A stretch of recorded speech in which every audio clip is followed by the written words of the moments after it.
मेरा नाम सोनू कंवर, कक्षा 7 है। कलयुग समाज के अशुभ लक्षण।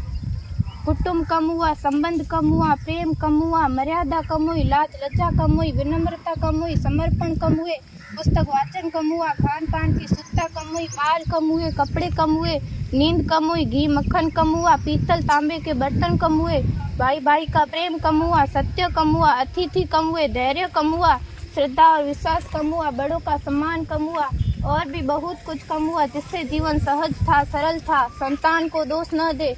बालक या बालिका को इंग्लिश मीडियम में पढ़ाया, अंग्रेजी बोलना सिखाया, बर्थडे और मैरिज एनिवर्सरी जैसे जीवन के शुभ प्रसंगों को अंग्रेजी कल्चर्स के अनुसार जीना ही श्रेष्ठ माना। माता पिता को मम्मी डैड कहना सिखाया। जब अंग्रेजी कल्चर से परिपूर्ण बालक या बालिका बड़ा होकर आपको समय नहीं देता, आपकी भावनाओं को नहीं समझता, आपको तुच्छ मानकर आपसे जुबान लड़ाता, जब आपको बच्चे में कोई संस्कार नजर नहीं आता, तब घर के वातावरण को गमगीन किए बिना, संतान को दोष दिए बिना एकांत में जाकर रो लीजिएगा, क्योंकि पुत्र या पुत्री की पहली वर्षगांठ से ही भारतीय संस्कारों के बजाय, मंदिर जाने के बजाय केक कैसे काटा जाता है, यह सिखाने वाले आप और अम्मी है। जब बच्चा पहली बार घर से बाहर निकलता है तो प्रणाम और आशीर्वाद के बदले बाय बाय कहना सिखाने वाले आप और अम्मी है। हम परीक्षा देने जाते समय इष्ट देव बड़ों के पैर छूने के बदले बेस्ट ऑफ लक कहकर परीक्षा भवन तक छोड़ने वाले आप और अम्मी है। बालक या बालिका के सफल होने पर घर में परिवार के साथ बैठकर खुशियां मनाने के बदले होटल में पार्टी मनाने की प्रथा को बढ़ावा देने वाले आप और अम्मी है।